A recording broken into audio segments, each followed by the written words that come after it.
And, Yep. There are, archetypes are descriptions of certain kind of people. Yeah, correct? yeah, absolutely, like characteristics. Characteristics, I mean, there's like so many of them, like, there's about how many exactly? I mean, there are hundreds, 100, okay. and we talked about 4 specifically. Okay. So we talked about the warrior, the lover, the monarch, and the magician or the wizard, Okay. right? So I set that up because didn't even spell archetypes right. What the hell? I set that up because we talked about the characteristics of archetypes, right? So what are some characteristics of a warrior? Oh, Yep. brave, Yep. fierce, Fierce. strong. Yeah, a fighter. Good, you guys get it. So we went through those 4 archetypes. We talked about characteristics, and we kind of laid the groundwork, right? The idea that all of us have some of those kinds of characteristics in us, and as we're going through treatment and recovery, we can kind of lean on those characteristics to help our recovery, but we can also go through a process of self-assessment and see like what we need to work on given those 4 archetypes that we looked at. Does that make sense? Okay. Then we jumped into the hero's journey. So again, if you guys are familiar with Joseph Campbell, lots of people have written about the hero's journey. It's a very, very old story. I'm trying to kind of superimpose the idea of the hero's journey on how we go through addiction and recovery. So we talked about departure, initiation, and return, kind of the 3 basic aspects of the hero's journey. What happens during departure? That's the beginning. Yeah, it's the beginning, right? So any kind of transition that you go through. So we talked about some very common examples of like graduating high school or joining the military or joining a gang, any of those kinds of things where you're taking one part of yourself and you're leaving it behind and you're moving off to another journey. What happens in initiation? Fear.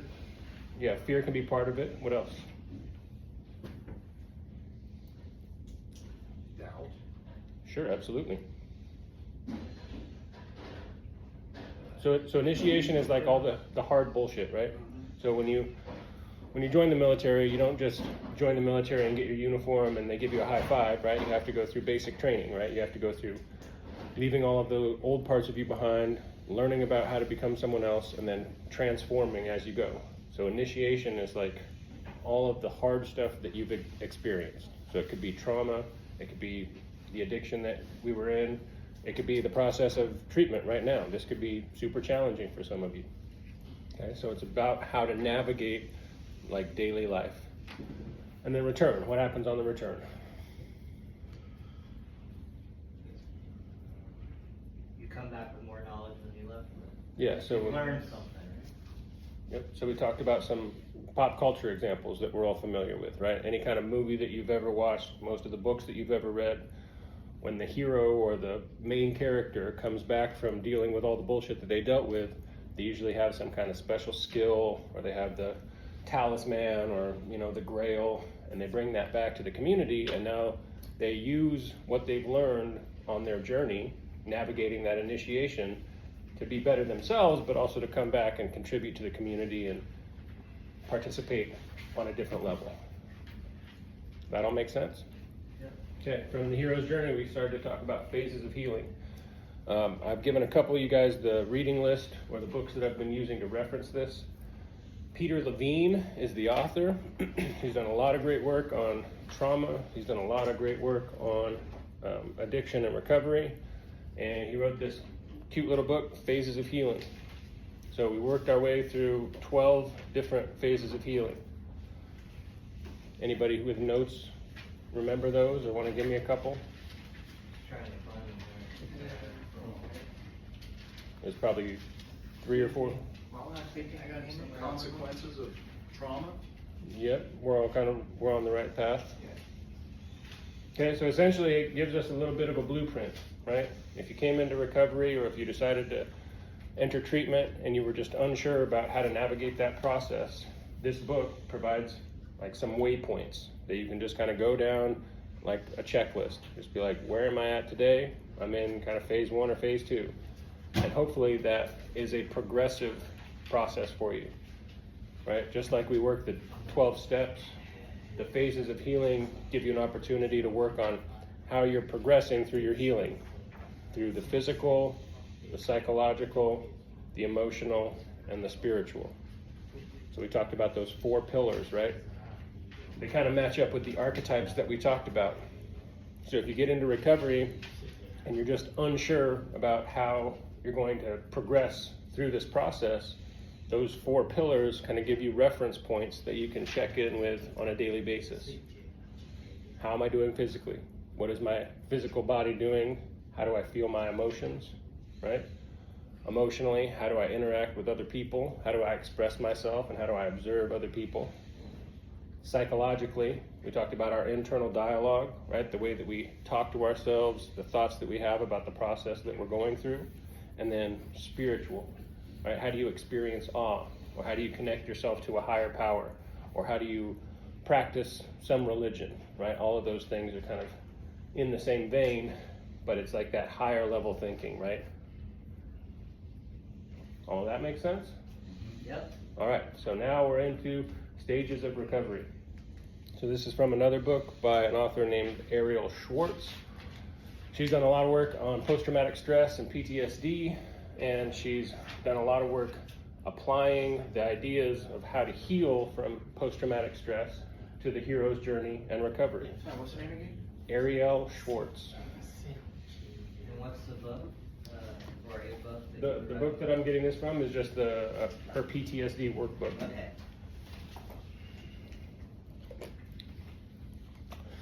Okay, so as you might imagine, all of these are kind of overlapped on each other to some capacity, right? There's this nice Venn diagram where we have pieces of each of these that overlap to get to where we are today.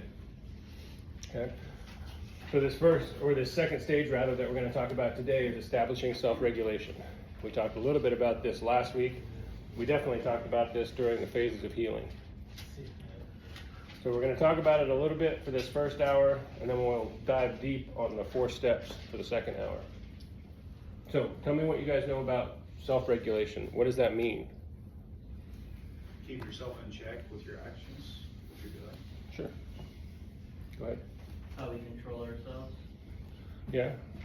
That word is always interesting to me. Control. Yep. So when you say it, what do you mean? I mean, it's how we, I was gonna say self-regulate. It's how we, it's how we determine our thoughts and our actions, and our words, by really thinking about what it is that we want to present. Sure. Could be. Go ahead, sir. Could it have anything to do with our self-integrity? Sure, it could. Tell me more. What do you mean by that? Well, I mean, self-regulation, right? Mm-hmm. Our integrity should, is a lot to do with regulation, perhaps.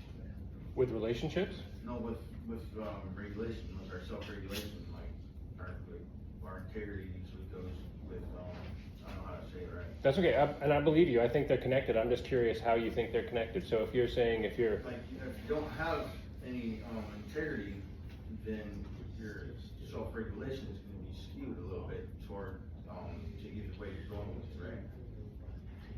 I don't know how to say that. I don't know how to put it together. No, that's good, and this is exactly why we're having this conversation, because I think we think about this stuff a lot, right? But we don't really often get opportunities to share about it or to try to articulate about To it. me, like I always refer to my integrity skills, and but I think it's integrity in myself, and I think that's a lot of self-regulation. Yeah. So when you say integrity, do you mean like your ability to be honorable or to tell the truth, or to? Like people can have certain integrities, like like some people have bad integrity, I guess. Like they have bad, I don't know, Or lack of integrity? lack of integrity, or a whole bunch of integrity. Like it's always like every decision comes down to what your integrity allows you to do. I think. Sure. Something like that. Yep, something like that. I'm on the right page. Go ahead, Seth. Yeah, you're on the right page for sure. It's how we use the tools in our tool chest to make sure that we don't explode, that we remain on an even keel, Mhm. That we don't let our emotions get the best of us. We use the tools in in our toolbox to curb those things before they come to fruition. For sure. And there's a ton of stuff to discuss here, so let's make sure that we understand that this isn't like the exhaustive process, right? We're not talking about everything around self-regulation. We're talking on maybe 2 or 3 very important things. So to Seth's point, when we talk about regulation in reference to our emotions, you guys probably all have experienced, as I have, when you go through that first little bit of withdrawal, when you're in your very early sobriety, and sort of like the physical effects of whatever you've been using start to wear off, and you kind of come to the world with a sober mind, right? Probably if you've been using to distract yourself or to ignore some things, when you no longer have the filter of that substance that you've been using, those thoughts and those emotions and those memories come flooding to the front of your mind, right? And they could be, go ahead, sir. Can common sense play a part in that too? Sure, it can, yeah. So they come flooding to the front of your mind, and if you're not prepared, they can be super challenging. They can even be overwhelming, right? So when I'm talking about self-regulation, what I'm talking about is navigating that process in a way that doesn't involve suppression or avoidance, right? Definitely, men are socialized that we basically have 2 emotions that we're allowed to express, right? What are they? Anger. Yeah, basically anger and joy, right? Those are the only 2 emotional states that we're allowed to really like fully express. And even those get kind of, kind of modulated a little bit, right? Where if I'm really, really angry, I don't actually get to do the thing that I want to do, which might be tear somebody's head off or kick a hole in the wall. And if I experience joy, I'm not even really allowed to like embody that joy, right? I don't get to cry with joy, right? We get told that expressing ourselves that way is some kind of weakness or some kind of lack of ability, right? Where in reality, that's exactly the opposite. So when we talk about self-regulation, what I want to encourage you guys to do is think about like the spectrum of emotion, right? Everything in between anger and joy. So what are some other emotional states that exist? Sadness. Yeah, grief. Grief comes out as anger. It can. Yeah. Good. Excitement. Boredom. Boredom. Confusion. Confusion. Fear. Fear. Anxiety. Anxiety. Worry. Depression. Worry. Depression. 2 more. Shyness? Being shy. Yeah. Cheerfulness. Say again. Cheerfulness, right? Cheerfulness. Good. So you guys understand that that whole spectrum of emotion exists. So regulation is not about like narrowing down your scope, right? It's actually about expanding, right? Being able to access all of these in ways that are appropriate to what you're experiencing externally. So when we talk about self-regulation, we're talking about matching our internal felt sense, right? What my body is experiencing emotionally to what the external environment is giving me, right? So of course it's okay to be angry at some point. If somebody transgresses your personal boundaries or does something that makes you feel bad, anger is an appropriate emotion. We talk about modulating it because it's not appropriate to probably punch that person in the face or kick a hole in the wall. It doesn't mean you can't be angry. It means you have to understand how to modulate that emotion to fit the context of what's happening around you. Does that make sense? Okay, so when we talk about self-regulation, again, it's not about suppressing it. It's not about the avoidance of experiencing the emotion. It's creating awareness around how you feel and then creating some skills and tools so that you can communicate about that with the people around you and keep your internal state matching the external environment. Does everybody have intuition? Does everyone have intuition? No. What do you mean by intuition? Intention?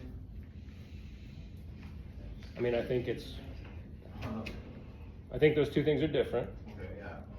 But like, intuition would be like,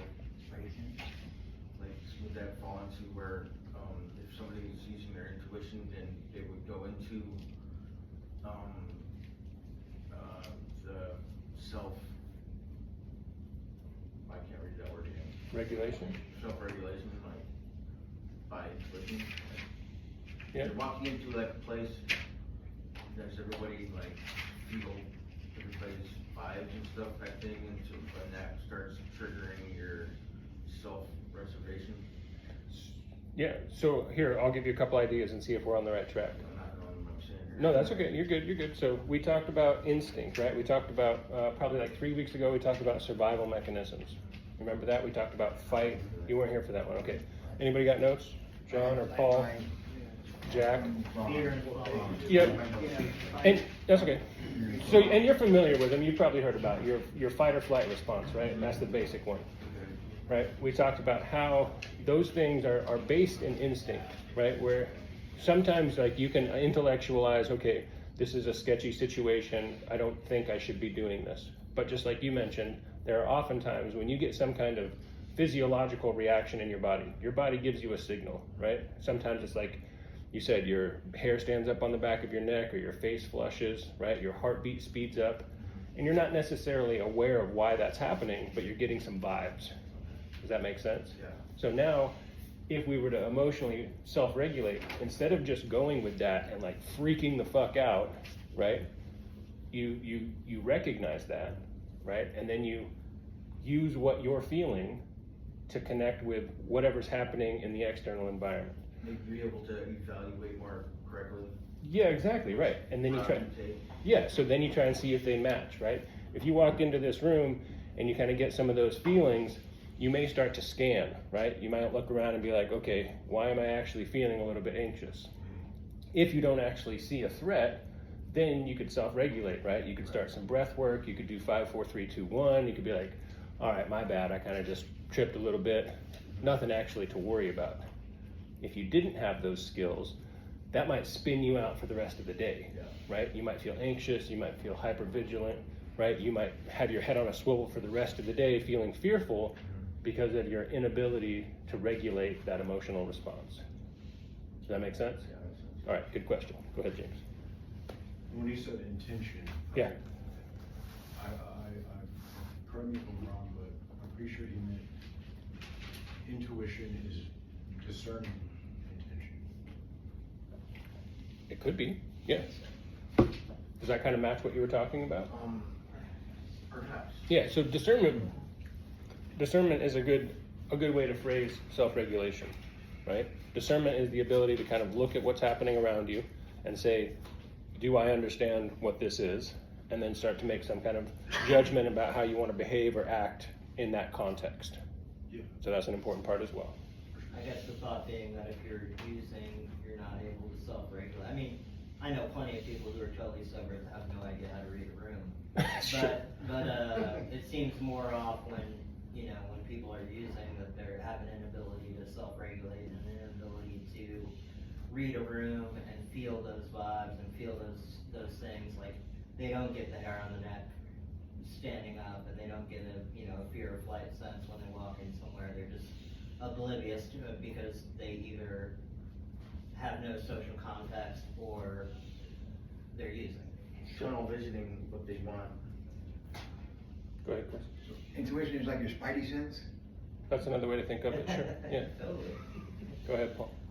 So just to see if I'm on the right track with what we're talking about with regulation. We watched a movie the other night about a woman who was blind and then she got a pair of eyes, and then everything like started hitting her all at once, all the visual things, because all the things she didn't know about, Sure. like she now saw. So when we're using and then we stop using, we're getting a lot of different information that we're not high and receiving. Now we're Absolutely. getting it all sober. Yes, sir. It's kind of like what you're talking about with regulating, Yep. to make sure that we're controlling it and not like freaking the fuck out because now we're hearing things, or saying things differently. Yeah. On the right page. Yep, and again, just to touch on that word control. It's an interesting word because I don't really think that that's actually what happens, right? More, I think what happens is you have the opportunity to sort of accept what is coming at you. It's not controlling it because there's really no way we can, control what is external to us, Yeah. right? We can be aware of it, and again, we can give it resistance or we can accept it, but it doesn't really change like what's happening. the things that we can sort of manipulate or change are our responses to those things. So to both your and Seth's point, right? Most of us, when we're use because we don't want to feel, right? We're seeking some kind of relief from some kind of distress. So of course that will numb our ability to, like Seth was talking about, take in other information or express ourselves in a emotional way, because the point is that we're using to avoid those things at base. Does that make sense? Yeah. Okay, good. Go ahead, answer. Being able to maybe listen to your self-talk a little bit more, because I know that when I'm using my self-talk, is like what I hear is okay, is muffled. It's like it's different than when I'm sober, and like right now, self-talk is different because I'm able to sort of. Sometimes I get close to the cliff and need some help, but my self-talk inside is a little bit like, hey, this isn't right. This isn't. It's like internal warning, Yeah. so to speak. Yeah. Maybe not control or control is just a rough word, like you said, but it's just being able to listen more to the self-talk and have unmuffled self-talk, so to speak. Like, Yeah, absolutely. so clear. Yeah, and for me, I think that is the most important skill in the process of recovery, right? Because a lot of us also, in our active use, have a pretty negative and shitty self-talk, right? Especially if the reason that we're using has anything to do with shame or guilt or feelings of powerlessness or worthlessness, right? That internal dialogue is fucked. It's super hard, right? And a lot of it, that's what kind of keeps us in our active use. And we still have a little bit, as we're progressing through recovery, we still have some of those negative self-talk conversations. Sure, yeah. Yeah, and especially, I mean, think about timelines, right? Like, if you're in active use for 10 years, 1 month of sobriety is not going to change your internal dialogue, right? It'll start to shift, right? There'll be some things that start to be different, but you have another 10 years of practicing on that, right? And really, it's the rest of your life, right? Where you start at the beginning of early sobriety to shift that internal dialogue, but then you're kind of working on it for the Rest of your life. the rest of the time. Or making up for horrible self-talk. For sure, and you know, there's always things like triggers that come up. There's impulses that we have, right? A lot of self-regulation has to do with our ability to regulate our impulses. So that's a word that I use in place of control, right? How to regulate it, right? So it's not like being in charge of it. It's not like trying to like grip it. It's trying to like be aware of it and figure out like, okay, how do I use this, right? Because again, I'm not saying that we should distract ourselves or that we should avoid any of this. It's like, how do I observe this? You know, you guys talk about working out, right? Like, guys, yeah, how do we channel some kind of negative emotion into something that can be productive?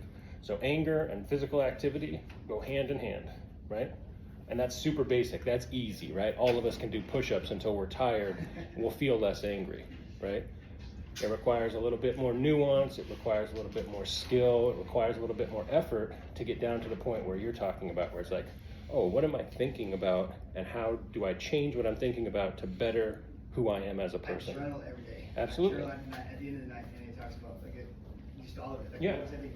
Yeah, and we're going to get down to that when we talk about how to improve your self-reflection and introspection. We'll talk some more about that today. Did I say everything I want to say about self-regulation? Anything else? Any other ideas? Any other questions? Who struggles with this? We all do. It's a trick question. Okay? So I ask that because you guys also have opportunities to like do some research and development while you're in a place like this. You can't really go anywhere else. You probably have a lot of time on your hands, right? We give you some information, right? I teach this class. You probably take classes from Adam, right? There's other things that we kind of give you as far as information. But this is also a great opportunity for you to like start to work on that internal dialogue and figure out what about this process is interesting to you. How do you get more engaged with your own recovery and the process of sobriety in a way that gets you motivated and hyped about it, right? That was one of the things I hated most about going through treatment. Was it boring as fuck, right? They give us a packet, they tell us to fill out the packet and turn it in. Is there value in that? Yeah, there is. There's some stuff that we can learn from that. There's some self-reflection that takes place. But opportunities like this, where we've got 20 guys in a room who all have different experiences and skills and backgrounds, right? I can put this up on the board and we've had sort of a rich, robust conversation about it. That's the stuff that feels valuable to me, right? So I say that to say, like, take this stuff and go find a book on it. Go find a website about the authors that I've mentioned. Do a deep dive on some stuff and find out what feels interesting to you. Yeah, you're right. You know, like, I like to get into like psychology, like Robert Greene, like laws of human nature, 48 laws of power of now. Absolutely. And, you know, really just like having that knowledge and, you know, knowing myself, right? It allows me to be empowered, right? So I'm able to understand if I'm not self-regulating or if I need to relate better to others or if I need to heal or, you know, where I'm at, you know, and it's like in my addiction, right? I didn't really care. All I really cared about is, you know, I don't have to work on myself. I have a bottle, right? Sober me, I like to, you know, read a lot, right? Especially in treatment. And not really like so much books on the outs. I like just like reading, you know, articles and whatnot, forums, blogs, that sort of thing. Reddit. But yeah, like if you have the time, like if you're in a facility or something, you know, get some like self-help psychology books and like, you know, really like dive deep into it because, you know, especially like the one I got, the Laws of Human Nature, you'll learn a lot about yourself, you know, and learning about other people helps you to better yourself. I agree. Because Okay. switch, you go from act before you think to think before you act. It may be overnight, it may take some time, but like this switch flips and it changes. And once you start listening to yourself and really paying attention to what's going on, you start to think before you act or think before you speak. Yeah, so say more about that, because that's an interesting idea. What is the switch that flips, or what is the thing that happens in that process? So for me, like when I got here, I would just do, and then worry about the consequences there. And just think about it. And then when I really wanted to dive into what was going on inside, I mean, it takes some effort to put that. But now I think before I act. There's times where I punch now, ask later, and it's just the way it was, the environment. And so now I can pay attention to that. Like I kind of look at different perspectives of things, what someone else might see. Like I'm going through it with my family. Like, what do they see? Why do they feel like that? What was it I was doing prior to what I'm doing now that makes them resent me? And what do I do to accept that without being fuck you, you know, I mean, just a horrible rip off their throat. And I'm just like, okay, that might be the way you saw me prior. You may not like my old friends. However, I'm disassociated with those because it matters to me. What they said matters. And so I took a look back and said, oh, okay, those guys are scumbags and birds of a feather will flock together. I can see why they might think that of me.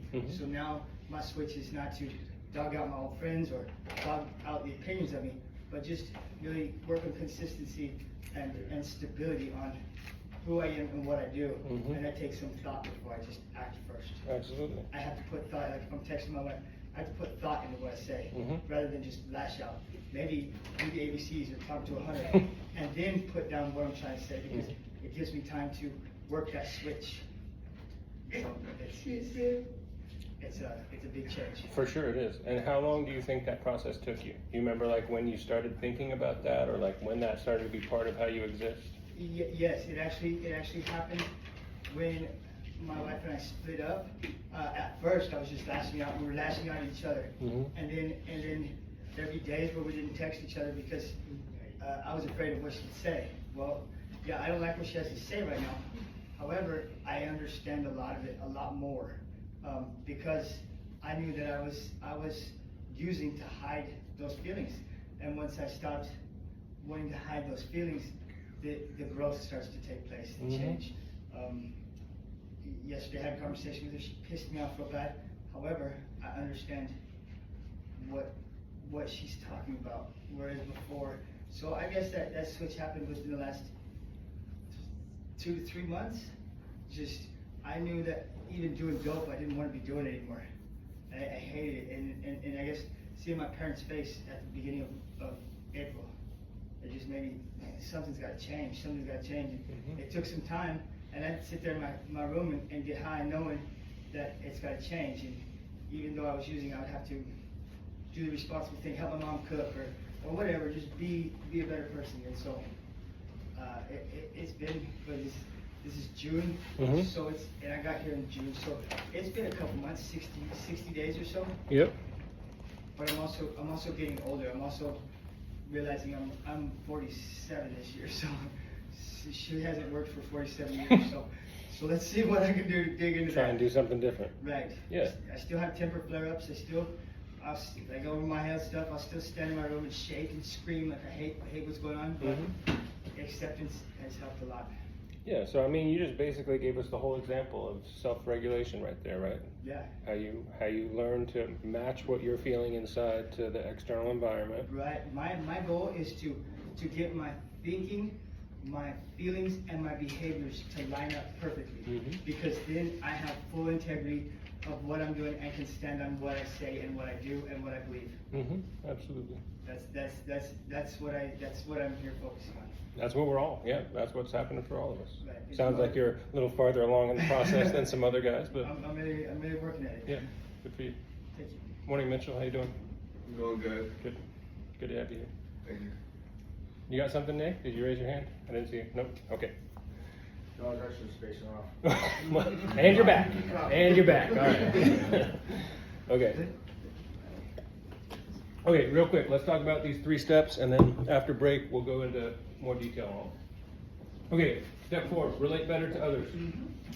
Kind of, I mean, to Ansel's point, that was a great example, but what are some other things about going through sobriety or early recovery that relate to how we interact with other people? So this could be, I'll give you just the easiest example is like, we all know that we can't hang out with the same people that we hung out with in our active addiction, right? You can't just get clean and then go back and spend time with the same people that you hung out with because probably they're still getting high and eventually they're going to drag you back into it, right? So relating better to others means I have to understand that the people who I surround myself with influence my behaviors, my thoughts, my feelings, etc.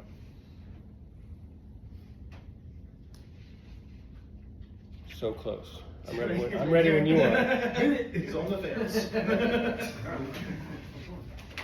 gonna be good. I know it's gonna be great for the fall. Bust it out. Would that also be like if you were to say a counselor here or RA here, your relation to drug use? Because normally people who, like for your example, you've been in recovery, so you can relate to us better because you also have been through shit. Yeah, for sure. I mean, I don't know how many of you have interacted with counselors or RAs or people who are not in recovery, but you can tell the difference. Why? Intuition. All right. For sure, yes. Okay, maybe a better question. How is the felt sense, how is your experience of interacting with somebody who has addiction experience versus someone who doesn't have addiction experience? How do they differ? So, in my opinion, and I might be alone in this, I view them the same. Okay. Mainly because I very highly respect anyone who has taken time out of their life to learn about us, whether they have had addiction or not. Okay. The fact that maybe they have someone in their family who has Sure. addiction in their history or anything like that. Yeah. They decided to go to school, take years out of their life just to learn about us. Yeah. And our condition. It means a lot. Yeah. So I appreciate and respect anyone who comes into this job clean or not. Yeah, and I'm just going to push back a little because I think you kind of deflected a little bit because your response to them is the same, but what I was more curious about is like, what do you feel from them that is different? Because the felt sense of like, somebody can come up here and be very, very book smart about this and recite quotations, and that's legitimate and it would be helpful, right? It definitely is. Different than somebody who can come up here and who can talk about this knowing that they've been through it themselves. They might say the same things, right? But there's going to be a different vibe, for lack of a better word. So do you, because I guess I'll be trying to be more articulate, do you experience a difference between those two kinds of people yourself? You treat them the same, which is perfectly okay, but do you experience a difference in how they communicate with you or anything like that? They seem more understanding, I think. You could feel it. Yeah, and I'm not saying there's a right or wrong, I'm curious, because my experience is... Interesting, because I would have to think about it. Yeah. Because honestly, I'm not sure. Yeah, and again, there doesn't have to be. I just know from my experience, I know lots of people who, like, the cohort of people who I went through school with, right? Probably half of them, maybe 2/3 and a third. A third of those people, like you mentioned, they probably have family members who are struggling, so they decided to pursue that career because they want to help the people that are close to them, right? 2/3, the vast majority, are people who have been fucked up themselves, right? And yes, they're going through it because they want to help people, but more so they're going through it because they want to make sure that they have their shit on lock moving forward, right? It's like advanced recovery, basically, right? Those two mindsets are different. Are they both going to be well educated and good at their job and helpful to other people? Absolutely. But you understand what I'm saying? Like, there's an intent, there's a vibe that's different about those two experiences. That's all I'm saying. Go ahead. You can read 50 books on how to fix a car. That doesn't make you a mechanic. Yeah, there you go, exactly, right? Like, go ahead. Yeah, like when I went to school, when I went to college, I was impressed by, one of the reasons why I went to school I went to is because the faculty had to be active in the field. Mm-hmm. It wasn't people who are resting on their laurels or maybe did something 50 years ago, people who were active in the field. So there's a world of difference between people who understand the struggle on a first-hand basis and people who have read about it. And I think it's pretty obvious to see the people that don't have any addiction experience. In my experience with recovery and rehab facilities, it's kind of, and like Paul said, I appreciate everybody who's willing to come in and help us and do their things. But I think it just feels easier to relate to people who have been through similar struggles to you. Doesn't mean that you can't relate to people who haven't. Yeah. But your little radar, your spidey senses, as Chris said, kind of go off, and you're like, oh yeah, this person's been in the shit. They know what they're talking about. Right. It's just the way that you use your words or the things that you say, like, make it, pretty obvious when somebody's had those experiences and they haven't. Yeah, I think so too. Nothing against people who haven't. No, For indeed. them, that's great. Yep. I don't wear it as a badge of honor. I was gonna say, yeah, none of us should be walking around with shirts that say I was addicted to meth. Like, that's, it's good that we're all moving past that, but yeah. Amazing. Okay, so anything else on relating better to others? So basically it's like relationships, it's like community. It's like, how do we get, because none of us do this on our own, right? If you're trying to do sobriety, white knuckling it, doing by yourself, it's, for one thing, you're doing a disservice to yourself. There are so many resources just in this room that you could be taking advantage of. Why wouldn't you reach out for it? But that's also a skill, right? Learning to ask for help, being open and willing to receive help, those are both things that we all have to practice and get better at, okay? So when we talk more about this, we'll get some more examples. But basically, kind of priming your minds, thinking about relationships and community. Like going back to music, I don't like certain kinds of music because they don't relate to the content. Yeah, of the exactly. lyrics, Yep. so perhaps, or to that relation. Yeah, good example. Like, I don't relate to rap music too well because I can't relate to the things they're saying in it, like. Yeah, or the story they're telling. And codes and stuff like that, and I don't relate to it, so I don't listen to it. I would suspect that would be the case. Yeah, good example, Nick. Thank you.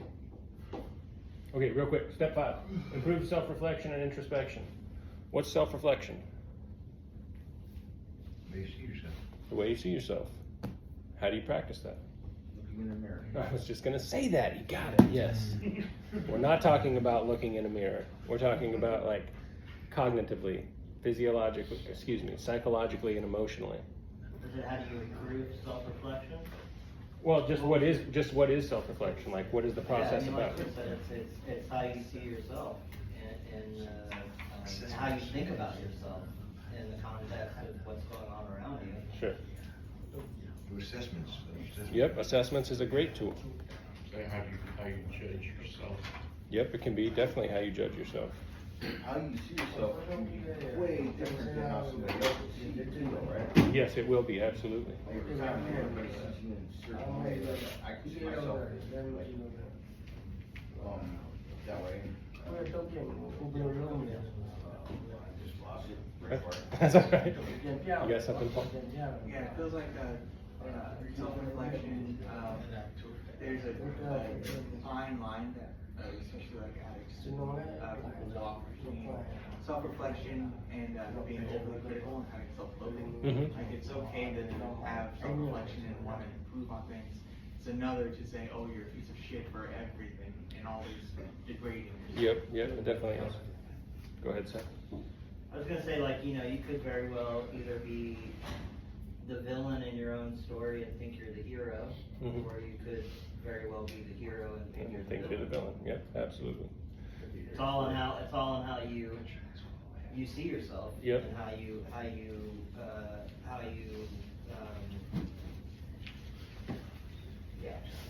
you project that. So how you project that, for sure. So this is why I like journaling, right? Because self-reflection you can do it through a variety of different processes. Me personally, I need something tangible, right? I need something that I can reference. So if I have a journal from 4 years ago and I go back and look at that journal when I was in my active addiction, I can read through it and just be like, oh, holy shit. Like, that's what life was. And now, not being in an active addiction, being 180 degrees from that, I have journals and I can compare the two, right? So in that sense, I'm looking at myself in the mirror of my journals, right? Of the things that I've written down, of the thoughts that I've chronicled. That's not the only way to do it, but for me, it's super valuable to be able to look back at 10 years of my life when I've been writing stuff down and say, oh, look at all the things that have changed. Because sometimes in the moment we lose that stuff, right? Especially in challenging situations, especially in things like treatment, being here. It might feel like hopeless, right? It might feel like I haven't made any progress. But if you had some kind of tangible reference point, or if you looked at even just 2 weeks ago, go back to 2 weeks when you were going through withdrawal and it was fucking shitty, right? That passed. Maybe that first week was super challenging. Maybe you finally gotten to the point where your sleep's regulated and you're eating well and you got to take a shower every day. That's a huge transition from being wherever you were prior to coming to treatment. And those little accomplishments, those little high fives, and we're like, dang, I actually am really doing the thing, are super important in this process. At the end of the day, it's also a relief. Like, Yeah, for sure. Like, Wait, and it's 10 or 15 minutes that I'm just spending on me. Yeah. Nothing, I shut the door, the lights low, and I just write. And it's on me. It's Yep. And that's what the introspection part of this, right, is making this process sort of a selfish process, right? To the degree that you have to take care of your own shit before you can start to do good shit with other people.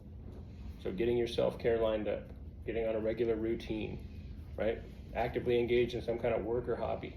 There's all kinds of things that you can work on yourself so that when you get your shit together, you can go back out in the world and have some meaning and purpose and positive interaction with other people. Yeah, like, us in a treatment center as, recovering addicts and alcoholics, we were either used to being around people that weren't looking out for our best interests, Right. or we were isolated. Right. So we're not used to being around, people that are looking out for our best interests and that care about us. Yep. Right? And that, that have love for us. You know what I mean? And so, just that, it's that polarity kind of shift. It aids in your growth and allows you to, have that self-reflection of, how you